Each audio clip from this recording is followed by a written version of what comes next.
What's going on, guys? My name is Mateo Pedrosito. This is the 7th time I've recorded this video. First time I didn't have audio, and every other time I messed it up. So let's try to get it right this time. This is the 3rd month of my high yield dividend portfolio. If you look at the 3 months, we could see, it was declining ever since February. But then April 2nd hit, and that was the tariff day, and the market went a little crazy.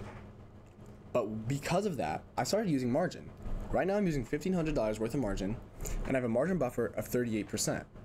I'm totally okay where this is at, and I don't think I'm going to increase this until my portfolio is worth a lot more. But my core positions are still the same: XCTE, YMAX, QDTE, and RDTE. I did increase my YMAX holding with this margin, and I've still been investing in XCTE. I've still been investing in the same stuff I had before, but with margin.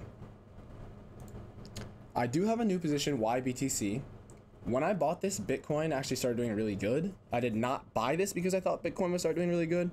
I just bought this because I wanted more Bitcoin exposure. I know this isn't exactly Bitcoin exposure because it's a covered call ETF, but I did want more Bitcoin in my portfolio, so I bought this, and it started doing really good when I did. So I can't complain about that. We know SCHD, Wolf, I would disregard this. This is supposed to be just like a short play. I invested $80 in, trying to get a return on that. I could have sold it this morning for about a 20% gain, but now it's down 7%. We'll see what happens. I'm not really worried about it, but I would just disregard that. QQQM and VU, we know I've had these in my portfolio the entire time. QQQI and SPY-I, these are new, and these do not pay monthly. These do not pay weekly. They pay monthly. I prefer the weeklies, but I'm okay with this. They appreciate in share value over time and still pay a good dividend yield monthly, and I'm okay with that. I'll sacrifice the weekly pay for this. I'm totally okay with that. I also switched from daily buys to reoccurring buys, or weekly buys, I'm sorry, because it just makes more sense, and it was easier for me to do this. With the daily buys, if I wanted to buy $1 worth of VU, I couldn't do that. I would have to be spending $7 a week on VU minimum, which I just don't really want to do right now. I do plan on increasing these allocations, but right now I just can't really afford that. I make about $40 a week as of last week from these holdings, so that's not bad at all, but I can't afford to spend $7 on VU if I want to, spend that money on anything else. Something else I wanted to mention is that for the past month, as of pre-market this morning, it's only 10:26. I was actually green for the month, and that was the first time I've seen green for a while, so that was actually really nice to see. But right now it's red, so I guess it doesn't really mean anything, but I just wanted to say that because I was pretty excited when I saw that, and now that I'm recording the video, it wants to be red and make me look bad. But anyway, let's move on. All right, now that we're in Snowball, we're not really looking at much, but I did want to make you aware of our total profit. Our holdings, our value has decreased, I think like $400 something, but we received $200 something in dividends. So our total profit's negative $216. I'm not really worried about that because I'm holding on to these positions for a while. And I believe that by holding on to these positions and the slight recovery that they can have, even though they're capped on the upside, I do believe that I will come out ahead. I'm not really worried about this total profit right now. I also wanted to show you guys the dividends received month by month. So from February to March, we can see our dividends increased actually $13. So that's pretty good. And then from March to April, we can't really expect that every time because I actually did hit the jackpot, like literally on a slot machine. So I can't expect that every month. I don't think that's something that's gonna, reoccur in the future, but we can see the dividends are increasing even from February to March. And now that our dividends payments are bigger, I think we should see a larger increase by month. We can look at May and we can compare, and I'm excited to do that because I want to see how much I get paid in May. But I just wanted to make you guys aware of that.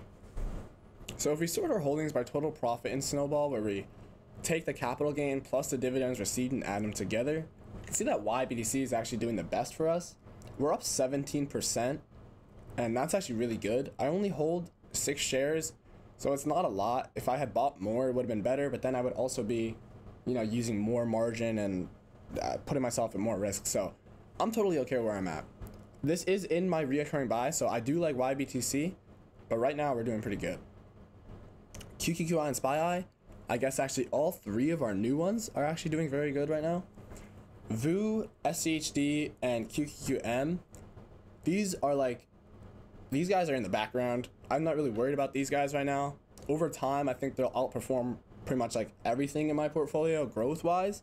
So I don't really care about the total profit right now. It doesn't really matter to me. YMAX is not doing bad, but because I did buy those more shares at a lower price with margin, my total profit is kind of like skewed. It was worse until I lowered my cost average. I've received $52 in dividends and had a capital gain of -77. So my total profit's only -3%. So that's not bad. If we compare that to YMAG, -14%, you know, that's not that's not very good. YMAG's struggling. I'm not gonna sell it though. I'm just gonna hold on until it pays itself off. And you know, I'm not really worried about it. I'm in this for the long game, so whatever we're at right now, these numbers don't mean much to me. If we look at our annual income, we can see that I was paid $130 in April, and we can look at it week by week. The first week of April, we received $33. Second week, it was $27. The third week, it was around $30. It was messed up because the market was closed on this Friday, the third week of April. So I received half my payments on Thursday and half of them on the following Monday. But the most recent week, we received $40. That's our biggest payment yet. And this lined up with the SpyEye and the QQQI payments. So, I mean, they only paid 11 cents, so that's definitely not why it was our biggest payment. But I just thought that was really cool because that's the biggest payment we've ever got, $40.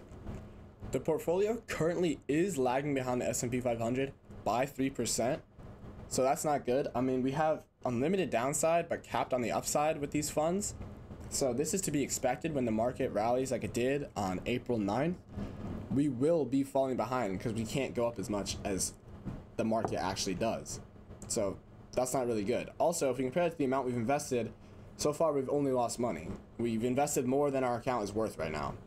But like I said, I'm not really worried about these numbers. If we look back on this in a year and I'm still, you know, in this spot, then maybe I've got to, you know, change my strategy. But this is only month 3 and it's been pretty turbulent so far, so I'm not really too worried about these numbers right now. I really don't have any much more to say for this video. I apologize if it seems like it was kind of like sloppy. It was sloppy. I've already recorded this video like so many times. You'd think after recording it so many times, you know, it'd get better, but I gotta stop recording this video and I gotta upload this because I don't want to do this anymore. So I apologize, but thank you guys for watching this video, and I'll see you guys next month.